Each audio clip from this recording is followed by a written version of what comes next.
അനാലിസിസിൻ്റെ second video തുടങ്ങും മുമ്പ് നമുക്ക് നെറ്റ് JRF NBHM കിട്ടണമെങ്കിൽ ഒരുപാട് പ്രോബ്ലംസ് സോൾവ് ചെയ്ത എക്സ്പീരിയൻസ് നിർബന്ധമായിട്ട് വേണം. അപ്പോൾ കഴിഞ്ഞ വീഡിയോയിൽ അത് ഞാൻ തരാതിരുന്നത് അതൊരു ചെറിയ കൺസെപ്റ്റിൽ എഴുതാത്തുള്ളൂ. കുറച്ച് തിയറി കൺസെപ്റ്റ് ആയിട്ടല്ലേ നമുക്ക് പ്രോബ്ലം സ്റ്റാർട്ട് ചെയ്യാൻ പറ്റുള്ളൂ. അതുകൊണ്ടാണ്. അപ്പോൾ ഈ ടോപ്പിക്ക് കഴിഞ്ഞ് കഴിഞ്ഞാൽ ഞാൻ കുറേ പ്രോബ്ലംസ് ആയിട്ട് വരും. കുറേ പ്രോബ്ലംസ് വാട്സപ്പ് ഗ്രൂപ്പിലും കുറേ പ്രീവിയസ് പ്രോബ്ലംസ് വീഡിയോസൊക്കെ ആയിട്ട് ഞാൻ അങ്ങനെ വരാം. അപ്പോൾ അതുവരെ ഒന്ന് ക്ഷമിക്കണം. അപ്പോൾ next topic finite, countable and uncountable, അതായത് കാർഡിനാലിറ്റി കാര്യങ്ങളാണ്. അപ്പോൾ അതിലേക്ക് വരുന്ന മുമ്പ് ഞാൻ ചോദിച്ചു നോക്കട്ടെ, രണ്ട് സെറ്റ് ഇത് അവിടെ ഉണ്ട്. ഇതിലേതാ വലുത് വെച്ച് കഴിഞ്ഞാൽ നിങ്ങൾ എണ്ണി പറയുക, അതിനകത്ത് 3 ആളേ ഉള്ളൂ, ഇതിനകത്ത് 5 ആളുണ്ട്, അതുകൊണ്ട് ഇതാണ് വലുത്. സെയിം ക്വസ്റ്റ്യൻ ഞാൻ ഇവിടെ ചോദിക്കുക. ഇവിടെ ഒരു ലൈൻ, ചെറിയൊരു ലൈനിൻ്റെ കഷ്ണമുണ്ട്. ഇതിൻ്റെ അകത്ത് കുറേ points, infinite number of points ഉണ്ടല്ലോ, ഉണ്ടാവുമല്ലോ. ഇവിടെ നാച്ചുറൽ നമ്പേഴ്സും ഉണ്ട്, 1 2 3 4 എക്സെട്ര. അതേപോലെ ഞാൻ ഇവിടെ ചോദിക്കുക, ഇവിടെയുള്ള പോയിൻറ്റ്സ് ആണോ ഈ നാച്ചുറൽ നമ്പേഴ്സ് സെറ്റാണോ, ഏതാ വലുത്? യെസ്, ഏതാ വലുത്? നിങ്ങളിതിന് ഉത്തരം പറയും. ഇവിടെ നിങ്ങൾ എണ്ണി പറയുന്നു. ഇവിടെ പറ്റുമോ? വേറൊരു കാര്യം വെച്ച് കഴിഞ്ഞാൽ വേറൊരു ലൈനും ഞാൻ ഇവിടെ വരക്കട്ടെ. യെസ്, ഈ ലൈനിൻ്റെ മുകളിൽ ഇതേപോലെ ഇൻഫിനിറ്റ് നമ്പർ ഓഫ് പോയിൻറ്റ്സ് ഉണ്ട്.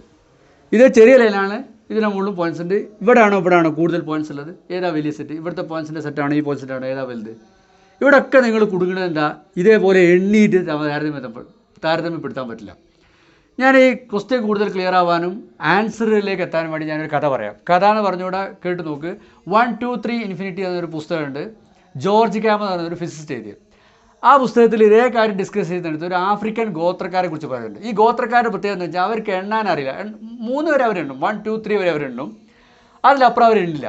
ഇപ്പോൾ ഒരു യുദ്ധമൊക്കെ കഴിഞ്ഞ് വന്നു കഴിഞ്ഞാൽ 3 ആളെ കൊന്നവനും 2 ആളെ കൊന്നവനൊക്കെ പറയും ഞാൻ 3 ആളെ കൊന്നു, 2 ആളെ കൊന്നു എന്നൊക്കെ പറയും. 10 ആളെ കൊന്നവൻ പറയാം ഞാൻ കുറേ ആളെ കൊന്നു എന്നാ. ഇനി 100 ആളെ കൊന്നവനും പറയാം ഞാൻ കുറേ ആളെ കൊന്നു എന്നാ. അതായത് 3-ന്-അപ്പുറമുള്ളതൊക്കെ അവർക്ക് കുറേയാണ്. അവരുടെ മുമ്പിൽ, ഞാൻ പുസ്തകത്തിലെ കാര്യം പറഞ്ഞു പോകാം, അവരുടെ മുമ്പിൽ ഒരാൾ ഒരു കൊട്ട ആപ്പിളും നിലയിലുള്ള വേറെ ഒന്നാണ്. എന്തായാലും ഞാൻ വർഷങ്ങൾക്ക് മുമ്പ് വായിച്ചതാണ്. അപ്പോൾ ഞാൻ കാര്യത്തിൽ പറഞ്ഞാൽ മനസ്സിലാകാൻ മതിയല്ലോ. അപ്പോൾ ഒരാൾ ഒരു കൊട്ട ആപ്പിളും ഒരു കൊട്ട ഓറഞ്ച് ആയിട്ട് പോവാം. യെസ്, എന്നിട്ട് ആ ഗോത്രക്കാരനോട് ചോദിക്കുക, ആപ്പിളാണോ ഓറഞ്ചാണോ കൂടുതൽ? ഇപ്പോൾ ഒരു 50 ആപ്പിൾ ഒരു 60 ഓറഞ്ച് ആയിട്ടാണ് പോയി വിചാരിച്ചോളി. അദ്ദേഹം കുടുങ്ങൂലേ? കാരണം അദ്ദേഹത്തിന് 3-ലധികം എണ്ണാനാവില്ല. പിന്നെ എങ്ങനെ ഈ 50 ആപ്പിളും 60 ഓറഞ്ചും കമ്പയർ ചെയ്യുക? അദ്ദേഹം എങ്ങനെയാണോ കുടുങ്ങിയത് അതേ കൊടുക്കാൻ നമുക്ക് ഇവിടെയുള്ളത്. കാരണം നമുക്കും ഇത് എണ്ണാൻ അറിയില്ല, ഇതും എണ്ണി തീർക്കാൻ അറിയില്ല, ഇതും എണ്ണി തീർക്കാൻ അറിയില്ല. ഇത് രണ്ടും എണ്ണി തീർക്കാൻ നമുക്കറിയില്ല. അപ്പോൾ ആ ഗോത്രക്കാരൻ്റെ പ്രശ്നം നമ്മളെ പ്രശ്നം സെയിമാണ്. 2 ആളെ മുമ്പിലുള്ള സാധനം എണ്ണാൻ രണ്ടാൾക്കും അറിയില്ല. യെസ്, പക്ഷേ പുസ്തകത്തിൽ ആ ഗോത്രക്കാരന് എണ്ണാതെ ബുദ്ധിപരമായി ആ പ്രശ്നം സോൾവ് ചെയ്യുന്നുണ്ട്. അതെങ്ങനെയാണ് സോൾവ് ചെയ്യുന്നത് അറിയോ? അദ്ദേഹം എന്ത് ചെയ്യും, ഒരു ആപ്പിൾ എടുക്കും. ആപ്പിൾ ചിത്രം വരയ്ക്കാൻ എനിക്ക് അറിയാത്തതുകൊണ്ട് ഞാൻ ഈ വട്ടത്തിനുള്ളൊരു കുത്തിട്ടാതെ ആപ്പിളാണ്. എന്നിട്ട് അതിൻ്റെ താഴെ ഓറഞ്ചിൻ്റെ കൊട്ടത്തിൽ ഒരു ഓറഞ്ച് എടുക്കും, അടുത്ത ആപ്പിൾ എടുക്കും, അടുത്ത ഓറഞ്ച് വെക്കും, അങ്ങനെ എക്സെട്രാ. ഇപ്പോൾ 50 ആപ്പിളും ആണ് കൊടുത്ത് വിചാരിക്കുക. അപ്പോൾ 50ാമത്തെ ആപ്പിൾ ഇവിടെ വെക്കും. അപ്പോൾ അതിൻ്റെ താഴെ 50ാമത്തെ ഓറഞ്ച് ആൾ എടുത്ത് വെക്കും, അല്ലേ? ആ എണ്ണ അറിയില്ലെങ്കിൽ വേണമെങ്കിൽ വെച്ച് വന്നിട്ടുണ്ടാവും. അപ്പോൾ 60 ഓറഞ്ച് കൊടുത്തിട്ടുണ്ടെങ്കിൽ പിന്നെ ഓറഞ്ച് ബാക്കിയാവില്ലേ? അപ്പോൾ അങ്ങേരെന്ത് പറയും? ഓറഞ്ചാ കൂടുതലല്ലേ പറയും. ഇനി തിരിച്ചല്ല, നിങ്ങൾ കൊടുത്ത 50 ഓറഞ്ചോ 50 ആപ്പിളോ തന്നെ വിചാരിച്ചോ.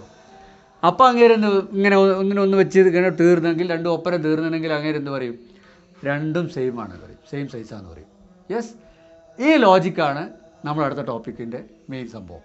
യെസ്, ഇതിനെ നമ്മളൊന്ന് ഫോർമലി സ്റ്റേറ്റ് ചെയ്ത് ഡെഫിനിഷൻ ആക്കി. അതിന് മുമ്പേ ഇത് വെച്ചിട്ട് നമുക്കിവിടെ ഏതെങ്കിലും സാധനം സോൾവ് ചെയ്യാൻ പറ്റുമോ നോക്കുക. ഇത് രണ്ടും ഈസി ആയിട്ട് സോൾവ് ചെയ്യാൻ പറ്റും. ഇവിടെയാണോ കൂടുതൽ നമ്പർ ഓഫ് എലമെൻറ്റ്സിൽ ഈസി ആയിട്ട് സോൾവ് ചെയ്യാൻ പറ്റും. അതിന് വേണ്ടി ഞാൻ ഈ ലൈൻ ഒന്ന് എടുത്തിട്ടേ ഇതിൻ്റെ അടുത്തേക്ക് വെക്കട്ടെ. എന്നിട്ടേ ഇതേ പരിപാടി ഇവിടെ ചെയ്യാൻ പറ്റും. ഇവിടുത്തെ പോയിൻറ്റിന്, ഇവിടുത്തെ ഒരു ആപ്പിളിന് ഒരു ഓറഞ്ച് വെച്ചാൽ മാതിരി ഈ പോയിൻറ്റിന് കറസ്പോണ്ടിങ് ആയിട്ട് ഞാൻ എന്താ ഒരു ലൈൻ വരച്ചിട്ട് ഈ പോയിൻറ്റിനെ യോജിപ്പിക്കും. ഇത് നേരെ മുട്ടാത്ത കൂടെ ഞങ്ങൾ കട്ട് ചെയ്താൽ കേട്ടോ. വരയിലൊക്കെ ഞാൻ കുറച്ച് പോക്കാണ്, ഹാൻഡ് റൈറ്റിങ്ങിലൊക്കെ ക്ഷമിക്കണം. ഇനി അടുത്തൊരു പോയിൻ്റ് ഇവിടെ എടുത്തു കഴിഞ്ഞാൽ അടുത്ത ആപ്പിളിന് അടുത്ത ഓറഞ്ച് വെച്ചാൽ ഇവിടുത്തെ ഒരു പോയിൻ്റ് വെച്ചാൽ അതിന് കറസ്പോണ്ടിങ് ആയിട്ട് ഇവിടുത്തെ പോയിൻ്റ് നമ്മൾ കട്ട് ചെയ്യാൻ അറിയാം. ഇതിന് നേരെ പാരലായിട്ട് വന്നിട്ട് പാരലായില്ല,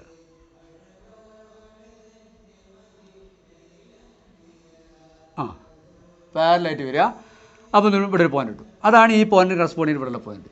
യെസ്, എക്സെട്രാ. ഇങ്ങനെ ഓരോ പോയിൻറ്റിന് കറസ്പോണ്ടിങ് ആയിട്ട് പാരൽ അയച്ചിട്ട് ഇവിടെ ഒരു പോയിൻറ്റ് കിട്ടും, അല്ലേ? അപ്പോൾ നിങ്ങൾ ആലോചിച്ചാൽ മനസ്സിലാക്കും. ഇവിടെ ആപ്പിളിൽ ഒരു ഓറഞ്ച് വെച്ച മാതിരി ഓരോ പോയിൻറ്റിന് കറസ്പോണ്ടിങ് ആയിട്ട് ഇവിടുത്തെ ഓരോ പോയിൻറ്റ് കറസ്പോണ്ടിങ് ഇവിടുത്തെ ഒരു പോയിൻ്റ് ഉണ്ടെന്ന് മനസ്സിലാവും. അപ്പോൾ ആ ഗോത്രക്കാരൻ്റെ ലോജിക്ക് അപ്ലൈ ചെയ്ത് കഴിഞ്ഞാൽ ഇവിടെയുള്ള പോയിൻറ്റ്സും സെയിം, പിന്നെ പോയിൻറ്റ്സിൻ്റെ സെറ്റും സെയിം സൈസാണ്. അതിന് ഇത് എത്ര കിലോമീറ്റർ എന്നുള്ള ലൈനായാലും വേണ്ടില്ല, ഇത് ചെയ്യാൻ പറ്റൂലേ? യെസ്. അപ്പോൾ എന്ന് വെച്ചിട്ട് എല്ലാ ഇൻഫിനിറ്റിയും സെയിം സൈസ് ആയിക്കോളൊന്നുമില്ല. നിങ്ങൾ കുറച്ച് കഴിഞ്ഞിട്ട് നമ്മൾ ഈ ടോപ്പിക്കിൻ്റെ അവസാനം ആകുമ്പോൾ മനസ്സിലാവും ഈ സെറ്റിലെ നാച്ചുറൽ നമ്പേഴ്സിൻ്റെ സെറ്റും ഇവിടുത്തെ പോയിൻറ്റ്സിൻ്റെ സെറ്റും തമ്മിൽ ഒരു നിലക്കും ഇതുപോലെ വെക്കാൻ കഴിയില്ല. എങ്ങനെ വെച്ചാലും ഇവിടുത്തെ പോയിൻറ്റ്സ് ബാക്കി ഉണ്ടാവും. അപ്പോൾ ഇതായിരിക്കും വലിയ സെറ്റ് എന്ന് മനസ്സിലാവും. അപ്പോൾ ഇതും ഇൻഡ്യൂട്ടീവായിട്ട് ഈ ജോർജ് കാമാൻ്റെ പുസ്തകത്തിലുണ്ട്. നമുക്ക് അങ്ങനെ പോകാൻ അല്ല, നമ്മൾ ഈ വീഡിയോൻ്റെ പർപ്പസ് അതല്ല, നമുക്ക് CSIRൻ്റെ പർപ്പസാണ്. അപ്പോൾ അതുകൊണ്ട് നമുക്ക് അങ്ങനെ ഇൻഡ്യൂട്ടീവായിട്ട് കൂടുതൽ സംസാരിക്കാൻ സമയമല്ല. ഞാൻ നേരെ ടോപ്പിക്കിലേക്ക് വരട്ടെ. അപ്പോൾ ഇനി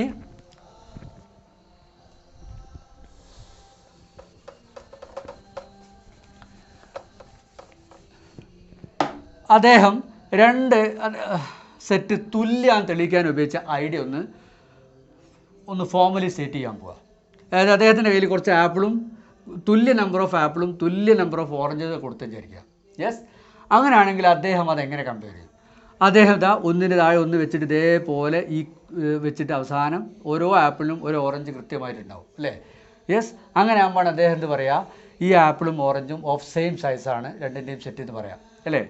അതായത് ഒന്നുകൂടി നിങ്ങൾ മാത്തമാറ്റിക്കലി പറയുകയാണെങ്കിൽ ഇതെന്താ, ഓരോ ആപ്പിളും ഒരു ഓറഞ്ച് അസൈൻ ചെയ്ത് കൊടുത്തല്ലേ അല്ലേ? അപ്പോൾ ഇതൊരു മാപ്പല്ലേ അല്ലേ? ഈ മാപ്പ് ഒരു ഫംഗ്ഷനാണ്, പെട്ടെന്ന് കിട്ടൂലേ? കാരണം ഓരോ ആപ്പിളും ഒരു യുണീക്ക് ഓറഞ്ച് അല്ലേ ഉള്ളൂ. മാത്രമല്ല ഇതൊരു 1-1-on-2 ഫംഗ്ഷനാണെന്ന് കിട്ടൂലേ? അപ്പോൾ ഇതൊരു ബൈജക്ഷനാണ്. അപ്പം ഈ ആപ്പിളിൻ്റെ സെറ്റിൽ നിന്ന് ഓറഞ്ചിൻ്റെ സെറ്റിലേക്ക് ബൈജക്ഷൻ ഉണ്ടെങ്കിലാണ് അദ്ദേഹം എന്താ പറയുക, ഈ ആപ്പിളിൻ്റെ സെറ്റും ഓറഞ്ചിൻ്റെ സെറ്റും ഓഫ് സെയിം കാർഡിനാലിറ്റി എന്ന് പറയാം. യെസ്. അപ്പോൾ 2 സെറ്റ് നമ്മളെ കയ്യിൽ കിട്ടിയാൽ അതിലേതാ രണ്ടും സെയിം സൈസാണോ തീരുമാനിക്കാൻ നമ്മൾ ഈ ഐഡിയ ഉപയോഗിക്കുക.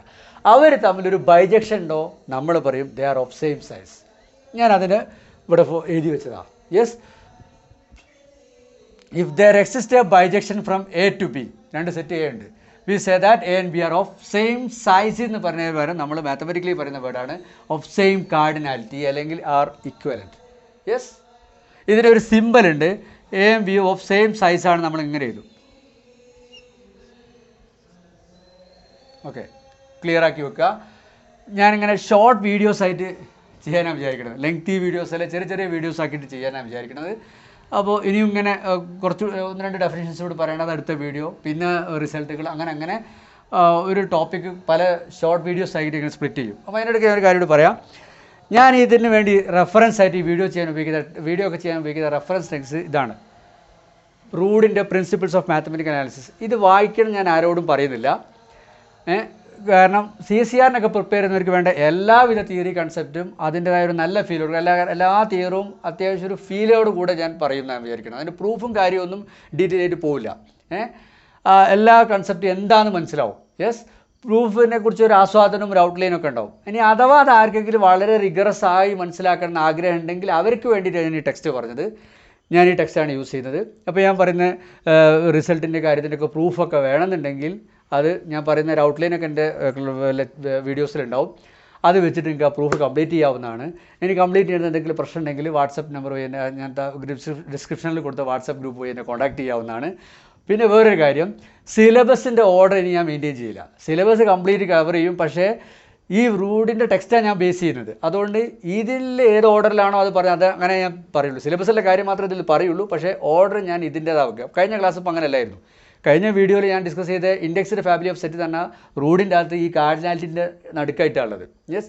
ഇനി അങ്ങനെ ഉണ്ടാവില്ല. ഇനിയൊക്കെ ഞാൻ ഈ റൂഡിൻ്റെ ഓർഡറിൽ എങ്ങനെയാണോ അങ്ങനെ ഉണ്ടാവുള്ളൂ. പക്ഷേ റൂഡിൻ്റെ എല്ലാ സമയവും ഞാൻ പറയില്ല, സിലബസിലുള്ള കാര്യങ്ങൾ മാത്രം ഞാൻ പറയും. ഓക്കെ, നെക്സ്റ്റ് വീഡിയോയിൽ കാണാം. യെസ്.